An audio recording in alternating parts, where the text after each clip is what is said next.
Howdy y'all, you got the Bulldog on the channel. I've got a lot going on this weekend, but it's not drawn out terrible stuff, I think. I've got one that I've got to check out this evening. I've got to go get parts for the engine job that I got in there, but I got to find out what's wrong with this one so that while I go get parts for that one, I can get parts for that one too at the same time. You see how I'm trying to work that out? We're going to take a listen to this. I am 90% sure of what it is, but I've never heard the noise. So let's figure it out first. Par for the course when dealing with noises. Do you hear that?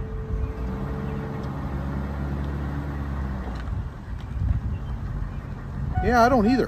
Yes, I freaking know I don't wear my safety belt when I'm sitting still in a driveway. It's supposed to be a horrible noise, but this is their truck they used to pull stuff with, and sometimes the noise doesn't show up until you have a load on it. They said it was kept getting worse. The last time I went out to check on it, I couldn't hear it. And he said, well, that figures, because it was just doing it. And now here we are again, and I can't hear it. All I hear is ding, ding, ding, ding, ding, ding, ding, ding, shut up! Okay. Trying to get you up there where you're not listening to wind. Power braking a little bit.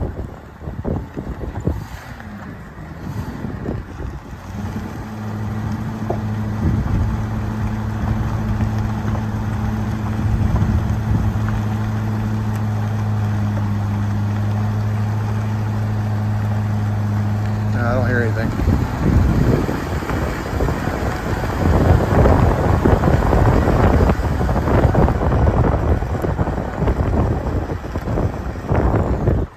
Anyway, the noise that they were talking about said it went, and it's with rotation, but it's really fast.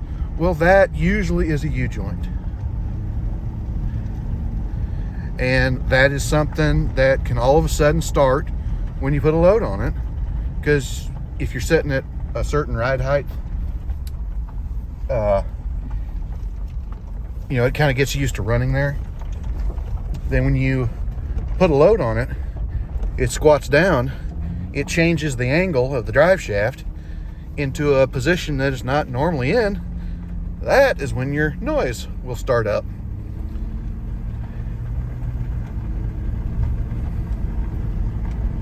I've run up and down the road a couple, 3 times right now, so just no noise at all. Absolutely none. So I don't know what I'm going to do. It was terrible. Now it's not. Not even it. This is why it's so darn difficult to find noises. It's because they can be very subjective. Like the last one I tried. I've got parts to fix it, by the way. But like this one, when it just decides, I'm not going to do it now. No, screw you. I'm not going to do it. You can just, throw parts at it until you figure it out. I'm not going to tell you. I don't want you spoiled, Buck.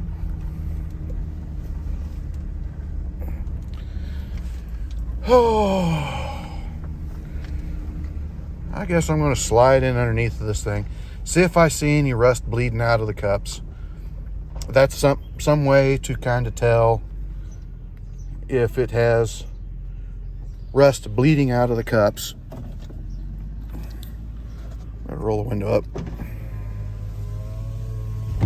and full of keys, since there's been a lot of thievery around this part.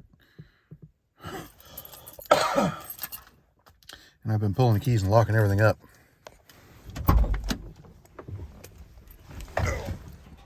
I do not see any rust bleeding out of those cups. There'll be some rust dust looking stuff coming out. If I get my finger there, right in that area, in that cup area, there's a little seal right there. That's usually where it shows up.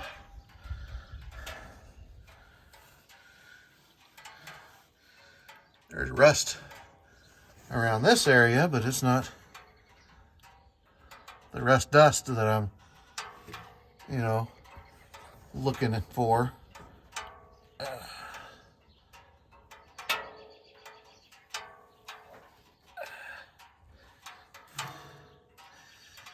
Well, shoot. What do?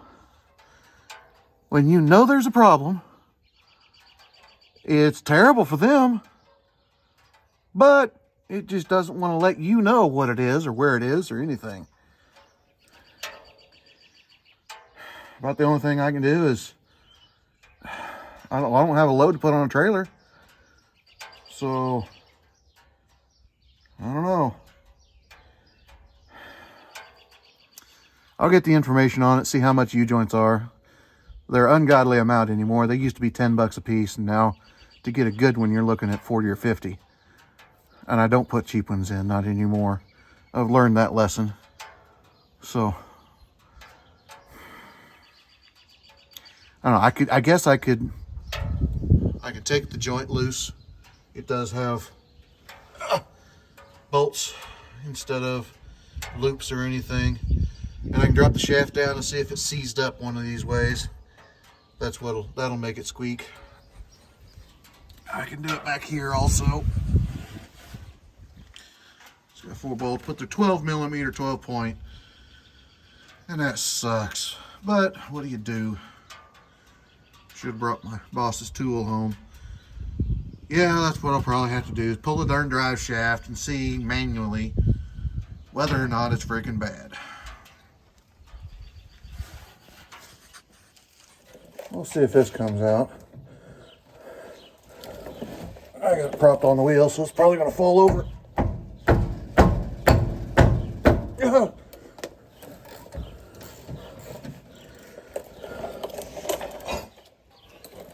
I've got the wheels blocked because once you take this out, it's not in park anymore. But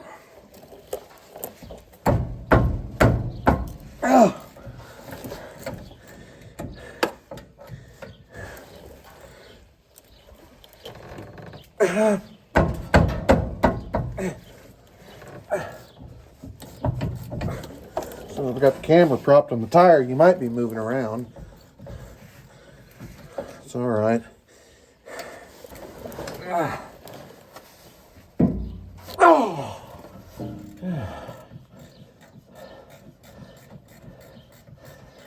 These were actually a little bit loose, if you can believe that. That means they've been out before. Ford puts yellow Loctite on them. I have a wrench at the other shop that's bent about 10 degrees. Trying to break these stupid things loose. I really hope that this is the problem. That way I can charge for doing this.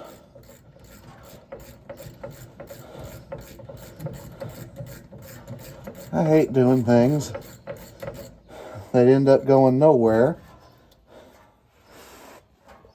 I don't feel right charging for them, usually. Unless it was requested.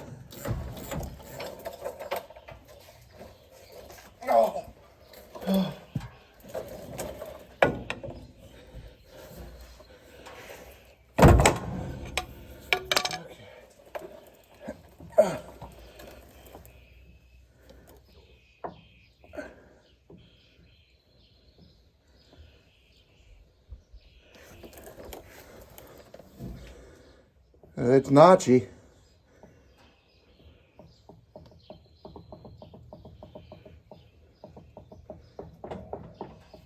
I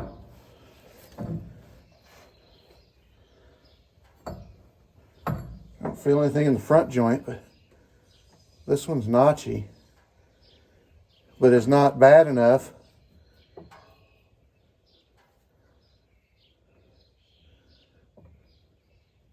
I wouldn't think that would squeak. Well, pessin' the post toasties.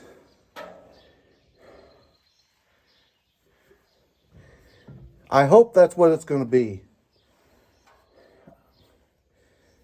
I found a problem. I don't know if it's the problem. I've got it out here on the bench. It's perfectly smooth this way, but this way, it's not. Now, I don't hear it making noise. You might have to have pressure on it to do that. Something I can't recreate with an empty truck. But definitely one of these two cups here is worn and catching. Because it goes from there to there and then binds up. I can push it on past.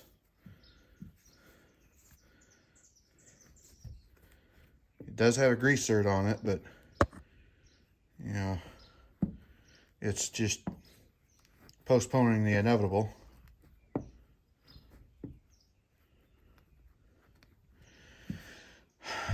I'm going to measure them, get 2 new joints, because I've got the whole thing out, although this one feels pretty good.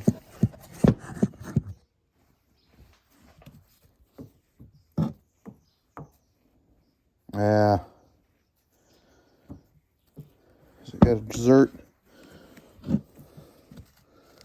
Does not have a grease cert. So it's a stock joint. Man.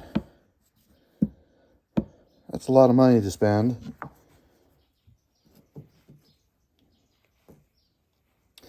We'll just get one joint. It's not a horrible deal to pull that thing out.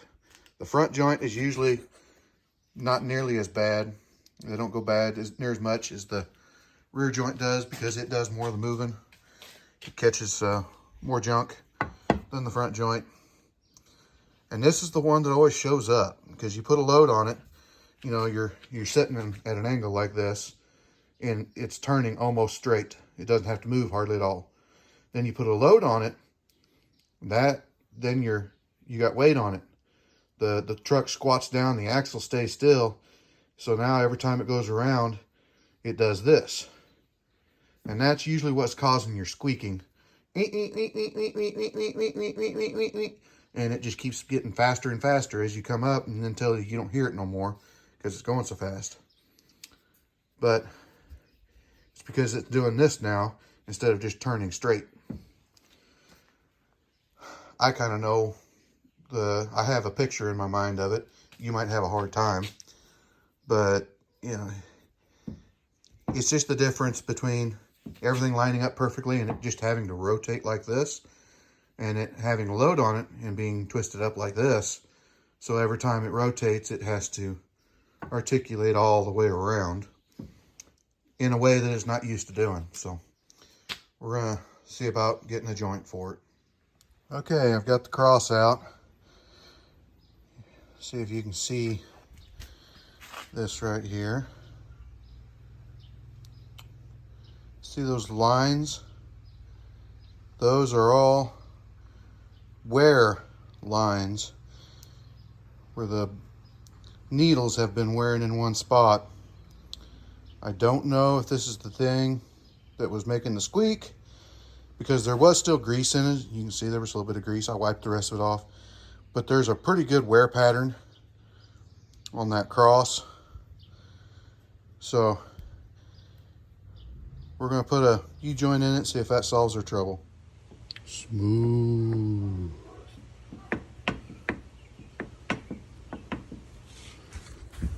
No more notchy notch. So, cross our fingers and hope that was what their noise was. We won't really know until they hook a trailer to it or load that back end down and make it squat. So, like, comment, subscribe, hit your little bell notification, share it all around. Talk to you later.